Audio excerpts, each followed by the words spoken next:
Okey, jadi hari ni kita nak test mesin Hasidah. Ni bunyi dia. Ini Hasidah X6. Bukan S8. Dia S8 dia lain sikit. X6 ni warna cantik lah. Saya kecil, saya tangan orang Asia macam biasa. Nampak tu. Dengan kat jari warna cantik, boleh suluh muka. Ratio 721, shallow 10, bunyi macam titanium track dia. Ini root berharga bawah 15 atau bawah 20 lah, lebih kurang 28 LB. Jadi jom kita try.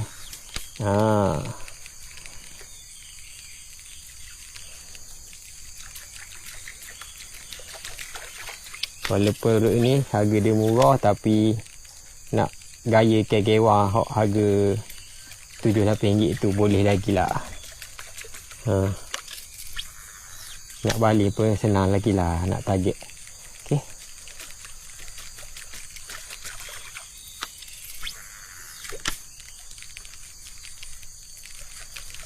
Root single hand.